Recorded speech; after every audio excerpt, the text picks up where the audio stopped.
Hello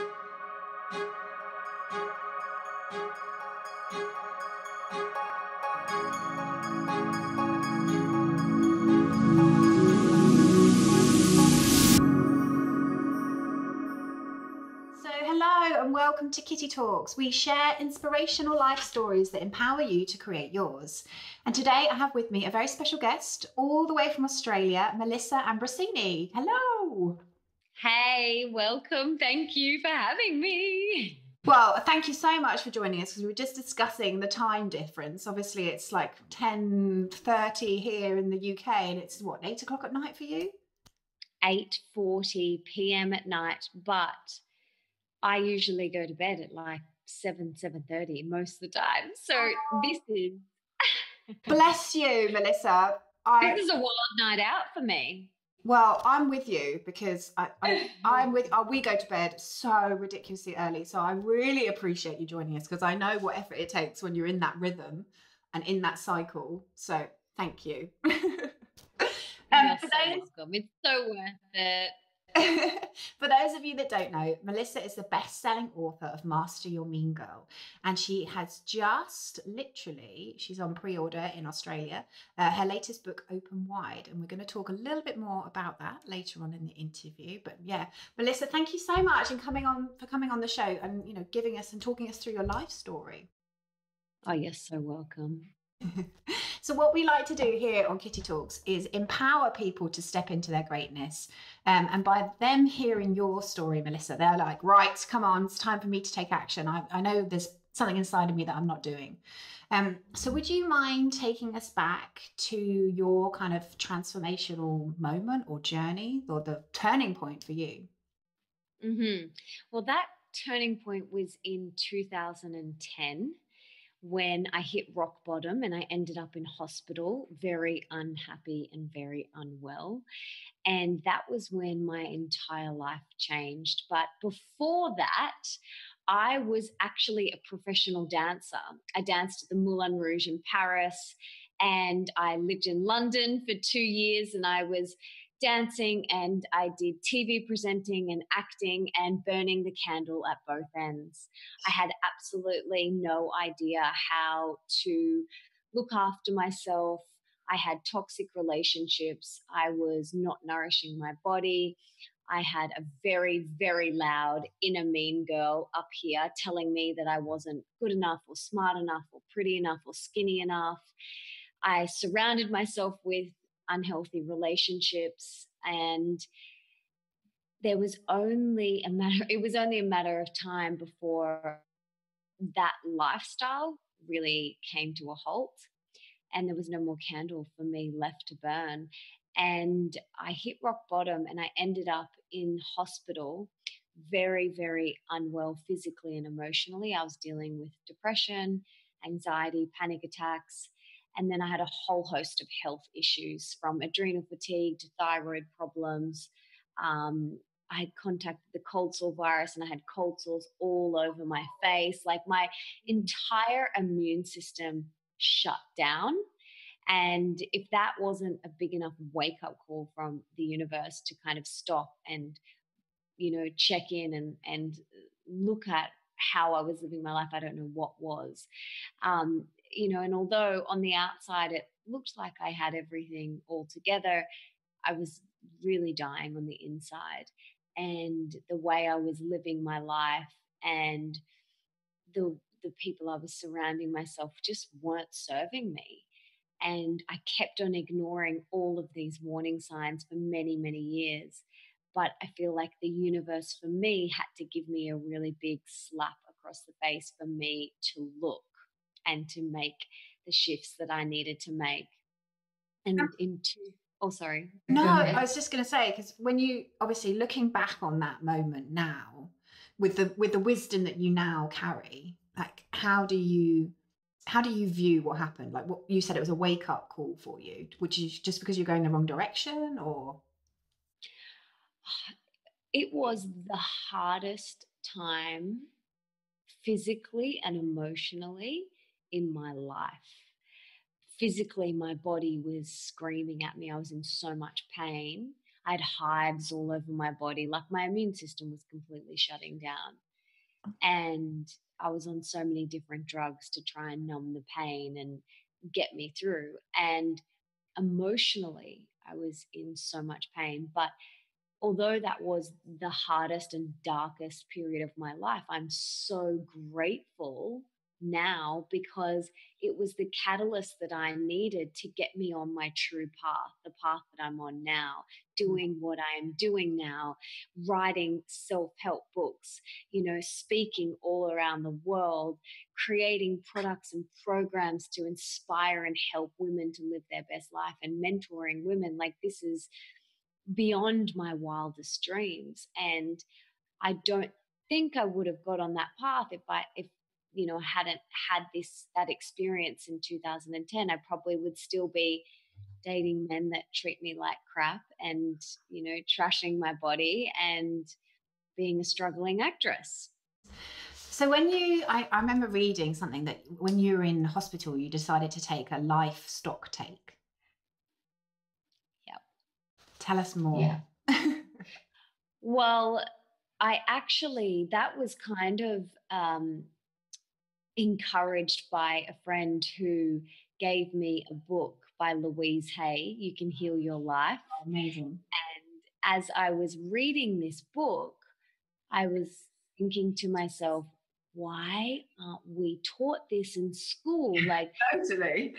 Why have I never been exposed to this? I didn't grow up with hippie parents. No. I didn't grow up with being exposed to any sort of self-help or spirituality.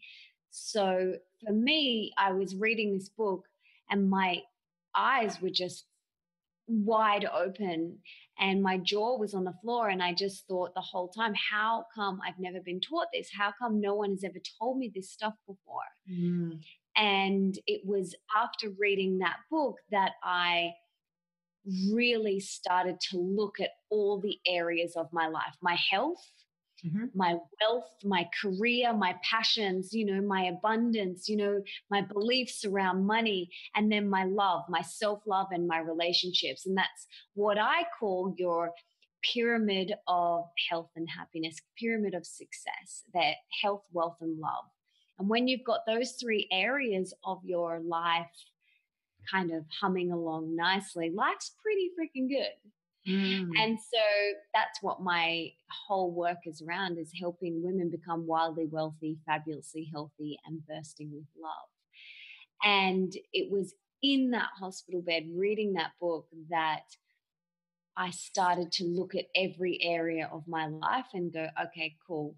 I need to really take stock on my health, my wealth, and my love, and I need to make some shifts, because the way that I am living my life now is not inspiring to myself, to other people, and I'm going to end up burning myself out even more, and I was so unhappy and so at rock bottom that I just thought there had to be another way. There had to be another way to live. I didn't believe that God or the universe or whatever you believe in put us here to suffer. I didn't believe that. So for me, it was like, okay, I need to help myself out of this situation. I'm responsible. I am the only one that has got me into this situation, and I'm the one that can get me out. And how did you do that? Like, I'm just thinking, because I'm totally with you. I had a similar experience myself. I looked around at my life and I was like, this is not who I want to be, and this is not where I want to be. But for someone listening, maybe they're in that place, they don't like the way their life looks. They're willing to take responsibility. Like, how did you start to claw yourself out of that place? It's a really good question, because it didn't happen overnight. No, doesn't. It did not happen overnight. It was a matter, the first place was awareness. Because once we are aware of something, we can then make the shift. But until you are aware of it, you're just walking around in a dark room. Awareness is like turning the lights on in the dark room. You can finally see. And once you are aware, transformation can then happen. But if you're not aware of the habit or the pattern or the negative belief, then ignorance is bliss. But when you are aware of it, you can then make the shifts. So for me, I had to become really aware of all of these different areas. And that's a hard pill to swallow. You know, that is really tough to realize that almost every area in your life is not working. It's not flowing. You know, my relationships, the work that I was doing, my health, every area was not flowing. And so I had to really shine light on that. I had to turn the lights on those areas. And then it was about making a conscious shift.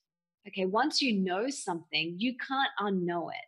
And that's, you know, that's why people say ignorance is bliss, you know. But once you know it, you can't pretend you don't know anymore. You have to take that inspired action and make those conscious shifts or changes in order to best serve you. Otherwise, it's like banging your head against a brick wall. So for me, it was about awareness, having the awareness in those different areas of my life that needed some love and attention, and then taking the inspired action every single day. Because a lot of what is manifesting in our life is a result of our programs, our beliefs, and our stories that we tell ourselves. And maybe they were formed when we were a child, maybe even in the womb, or maybe it's lineage DNA stuff that goes back generation to generation to generation. And so when you are aware of the belief, the block, or the story, you then have the conscious shift to change it when it comes up, and almost like, laugh at it. Oh, that's so funny. That block came up again. Because your inner mean girl is her role is to keep you stuck in fear and playing out those limiting blocks, beliefs, and stories. But that doesn't have to be your reality. And it's definitely not the reality that I wanted. So I had to reprogram and create new beliefs, let go of my blocks, and create a new story, rewrite my stories, because the stories I was telling myself stunk. And I didn't want to tell them to myself anymore. So for someone listening, that's, you know, something that they can do really like now, isn't it? Like they can be very conscious, become aware of the stories that they are telling themselves, and see if that they're empowering themselves, or if there's work there to be done.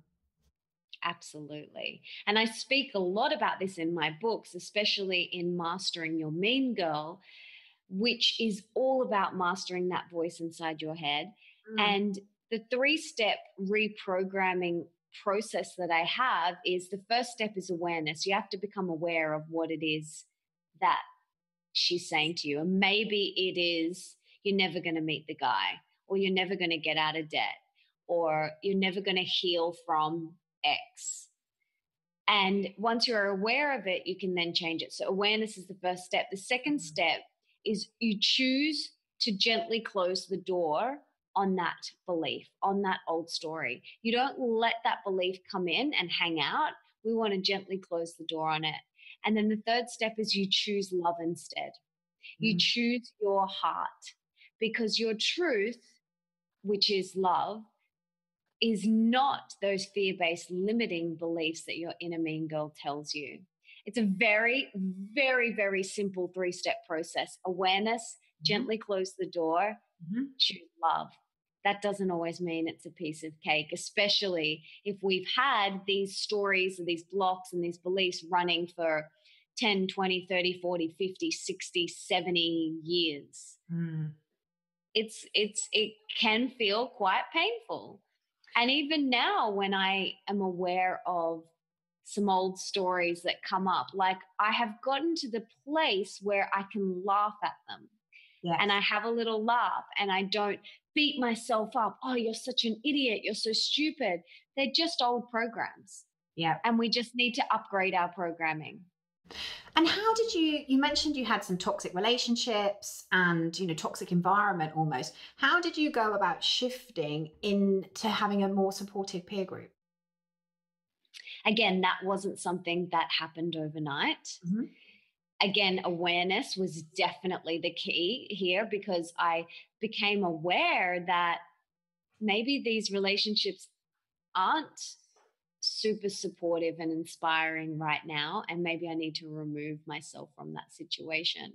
So what I did was I just removed myself from those situations, and I started to hang out and go to places where people hung out that I wanted to be around. I'd go to yoga studios, I'd go to meditation retreats, I would go to spiritual festivals and events and things like that. And I started to just put myself in the environments of those people that I wanted to be around. And then online, I started following and following people online that were inspirational and that I wanted to surround myself with, and that energy that I wanted to surround myself with. And then slowly but surely, those relationships build and build and build. And I think that's so beautiful that we can do that, especially with online. It's an amazing platform. Absolutely. Absolutely. And one of the things that I truly believe is when we shift direction, it sounded to me like you had a massive wake up call and you shifted direction, and then you start to get on what I call your soul path. It was you're starting to go towards what your soul wants you to do. Did you experience, because obviously we talk about synchronicity, like did you experience that, like when you shifted direction, did things start to then flow for you? Absolutely.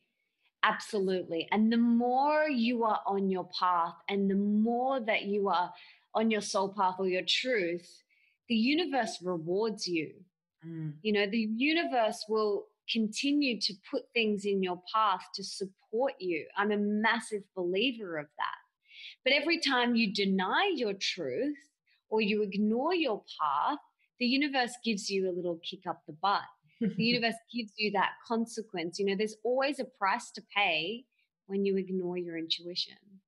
And so I have found that the more honest I am with my truth, with my heart, the more generously rewarded I am from the universe. Beautiful. And one of the things that we're all about here at Kitty Talks is helping people find and follow their purpose. So for me, purpose is a big topic and it confuses people, and people get put off and they think, oh, that's too big a thing. I don't know why I'm here. Like, can you explain to people listening, because obviously you didn't suddenly shift into the work that you're doing now. Like, how did you start to discover your purpose and why you were here? I followed my curiosity. And I continued to say yes to my curiosity. So I became fascinated with holistic nutrition and health. And I wanted to learn as much as I physically could about that.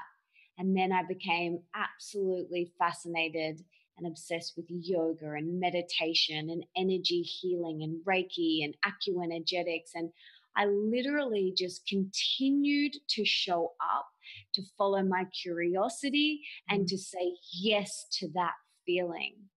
There's no way I could have predicted I would be doing what I'm doing now. And there's just no way. But I do now know that this is my purpose. This is why I am here on earth. But there's also other reasons why I'm here on earth too. I'm here on earth to be a stepmom to my beautiful child. I'm here on earth to be a beautiful friend, a daughter, a wife to my husband. I have lots of purposes. It's not just, I'm not just defined by what I do. It's just one of the hats that I wear. But it sounds to me like what you described was you following your highest excitement. You know, you kind of went where you were pulled and what excited you and what lit you up. And slowly but surely that purpose got unveiled almost. Absolutely. And I think it, it's kind of, some people get a little bit like, well, don't tell me just to follow my purpose and follow my passion or whatever. It's a difficult a subject. yeah, and I think follow your curiosity, like make a list of everything that you're passionate about and then start to tick them off. Try them. If you're passionate about yoga, go and try teacher training. And then you might think, you know what, actually, I don't want to do that as a career. I want to just continue to go to my classes, but that's not what I want to do. So follow your curiosity and try everything if you're unsure of what it is that you want to do. And keep exploring, keep exploring, keep exploring. That's what keeps life exciting. No, that's fantastic advice. I think for people listening, if you are stuck and you're not quite sure where to go next, brilliant advice. Write down what it is that lights you up, what excites you, and then start ticking them off and go and exploring them and see where it leads you. So I'd love to explore. Obviously, we talked at the beginning about your book, and you've written 2 books. So obviously the second one, Open Wide, is just about to come out in Australia. Is that right? Yes. So you can pre-order it anywhere in the world right now. And then it will be out in Australia and New Zealand, December 18, 2017. And then it will be out everywhere else, March 6, 2018. So wherever you are, you can pre-order it right now and grab a whole bunch of great little bonuses if you pre-order before the 18th. But this book is really special. I'm really excited about it. And when we talked at the beginning, you said it was the book that you wish you would had about relationships. And I thought that was just a brilliant description. Yeah. So it's called Open Wide, the radically real guide to deep love, rocking relationships, and soulful sex. Beautiful. So it's really beautiful. We talk a lot about the concept of the masculine and feminine and understanding the masculine and feminine energies within ourselves and within all of our relationships, because when you understand that core concept, all of your relationships will shift. And I talk about how we as women are very divorced from our divine feminine God essence, as I call it. And I teach women how to reconnect with their true God essence because, like I said, we have really become divorced from that beautiful essence within us. And I teach women how to reconnect with that. We talk a lot about self-love because without self-love, if you don't love yourself, you can't love anyone else. And I teach women how to deeply love themselves and deeply love others and experience epic rocking relationships, not just with lovers, but with their friends and their family, and how to be in a beautiful partnership. We talk about soulmates. We talk about how to call in your soulmate. And we talk a lot about self-love and soulful sex, which is, a result of someone who deeply loves themselves unconditionally first. And the whole book is to take you deeper within yourself, and so that you can experience the most mind-blowing connections and relationships with those around you, because ultimately we are hardwired for connection.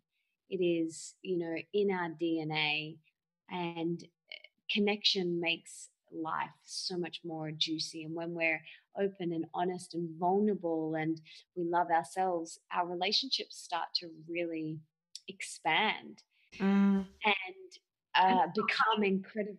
It's not something we're taught, like you said about not being taught at school or in our families. Like we just don't get those life skills as we grow up, The thing is like relationships are the biggest game we play. They are the biggest spiritual assignments that we have. The work Because just starts when you get in the relationship. Totally. Well, all of our relationships, not just our love, like one of my biggest spiritual assignments is my 11-year-old stepson. Mm. He offers me the perfect learning opportunities. Mm. And all of our relationships do. Our relationships are our biggest spiritual assignments. They offer us an amazing playground to grow and learn and expand. Mm. And we are all in relationships, all of us at all time, to all things. And we're thrust into this world without a manual. No one gives us a manual on how to navigate relationships. That's like sitting down to a Sudoku, board and not being taught the rules. Yeah. That's like like you'd be like, you'd be like, what the heck do I do? You're born and no one gives you any clue of what you're supposed to do or how you're supposed to do it. Nope. And they're like, good luck. Here you go. And if you're anything like me, the model of relationships is what you saw your parents. That is your manual. That is your playground. And if you won the lottery, the parent lottery, sometimes you get epically lucky and you have super conscious parents, that don't project any of their crap onto you. And you get to witness a beautiful model of what a conscious partnership is about. But I didn't get that. That's the minority, unfortunately. It's shifting, but still the minority. Yeah, I didn't get that model. And although I love my parents so deeply and they're still married and they're beautiful people, they had their stuff that they had to work through. And that was the model that I witnessed. And so I'm so deeply committed to breaking my stories and my blocks and my beliefs so that I don't pass that on to my children. Absolutely. Absolutely. And it sounds to me like it's a manual for women who are looking for the love of their life, but also women who are in the relationship with the love of their life, because it will help them go deeper. It is for all women of all ages. It is exactly that. If you are already in a partnership, get ready for it to be taken to the next level. And if you are wanting to call in that love of your life, or that soulmate, or the one, whatever you want to call it, then it's also going to help you. So wherever you're at, and it's not just about your love relationship, your friendships are going to expand, and your family relationships, everything. It is the modern 21st century hip gal's guide to love and relationships. And was it a kind of, did you get a download one day, or how was it the relationship with your partner that inspired it, or how did the concept of the book come about? A little bit of both, actually. It's because the relationship that I have with my husband is beyond my wildest dreams. And I have never experienced the type of relationship that I have before. I've never had this with any ex-partners ever. And when you are with someone that is your equal, your match, it is like there's nowhere to hide. So the growth that we have had together now, I'm not saying that our relationship is rainbows and butterflies and unicorns. Absolutely not. But when two conscious and whole people come together, it's fireworks. And on all levels. Like it's so expansive and beautiful, but it's also like there's nowhere to hide. He calls me out on all of my crap. And I do the same for him. So I'm not sitting here saying that we have a perfect relationship, whatever perfect even is, we are so deeply committed to loving ourselves, to taking responsibility for ourselves, and to showing up fully for ourselves so that we can be the best version of ourselves and in our partnership. And how did you meet one another? Okay, so those are my favorite stories, how everyone met. Yeah. So yeah, he has definitely, my relationship with him has definitely inspired this book, absolutely, and also my personal exploration. And I just love these topics. But we actually met, we had known each other for about 3 years before we actually got together. So in that 3 years before, we had kind of like bumped into each other and we'd see each other at an event, and, you know, we weren't friends, like we didn't hang out or anything, but like we knew of each other. And he was in a relationship and I was in a relationship.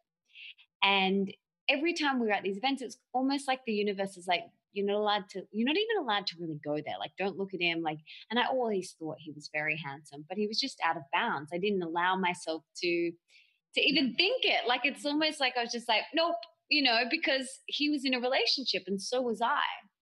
And then we were single at the same time.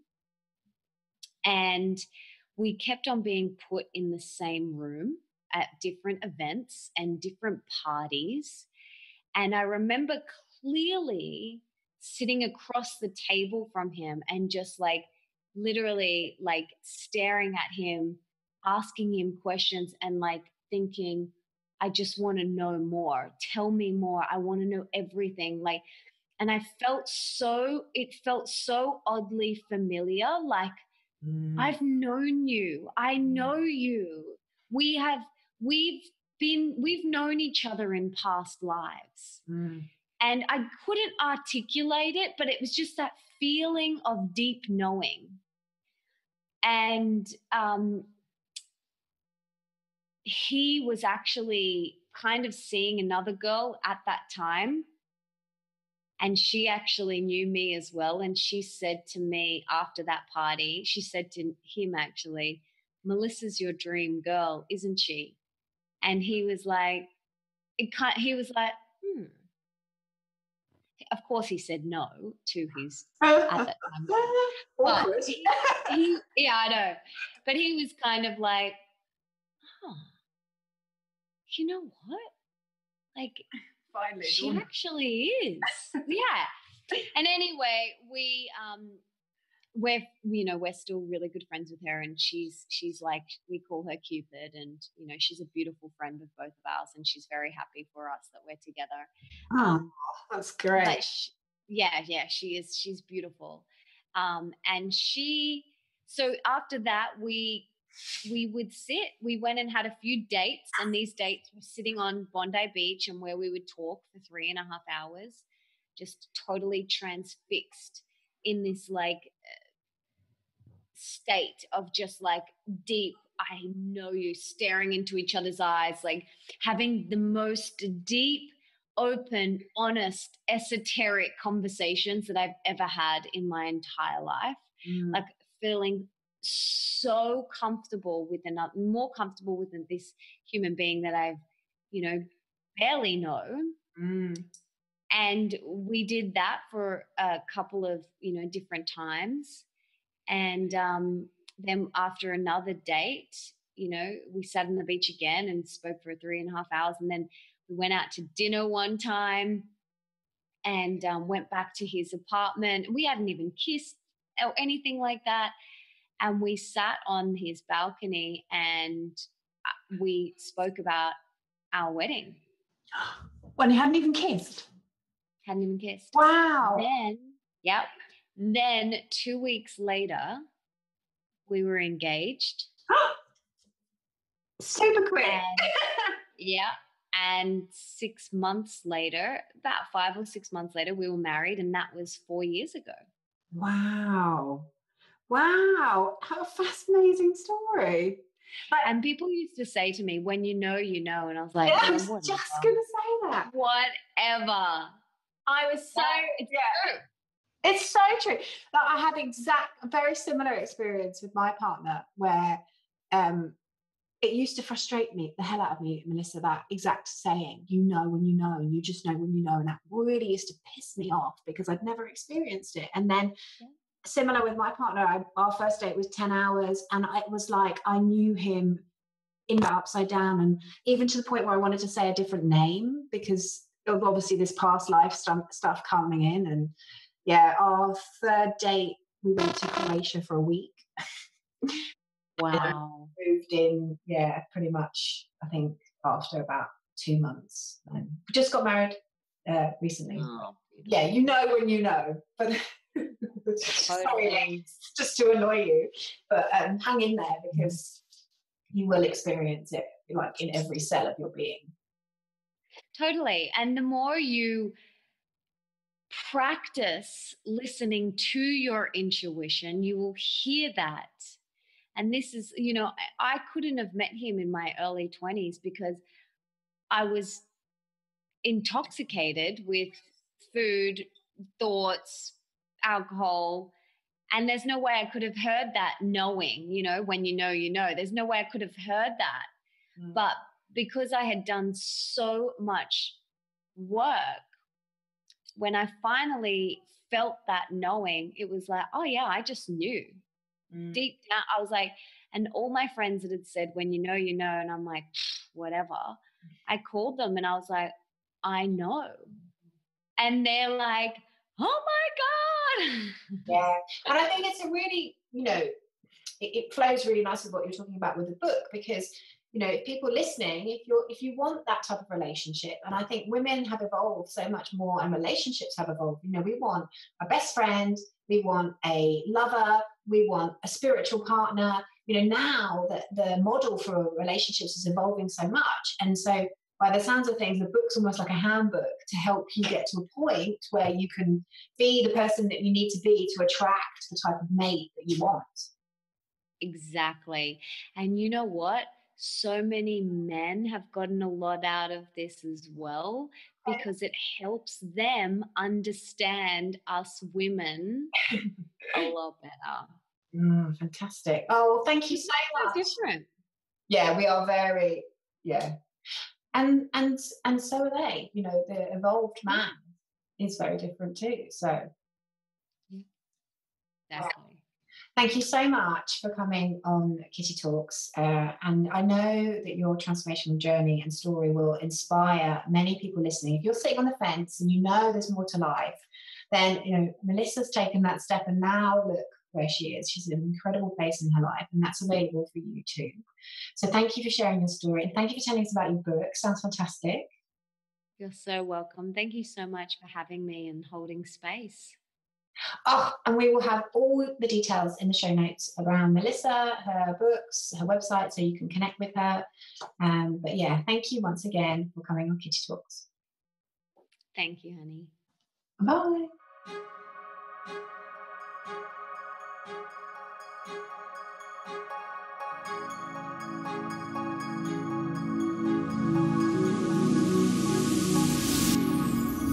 Thank you so much for listening to Kitty Talks. Be sure to head over to our kittytalks.com website and become a member of our exclusive club, and you'll get free interviews and access to our private Facebook group, exclusive webinars and secret success interviews. See you there.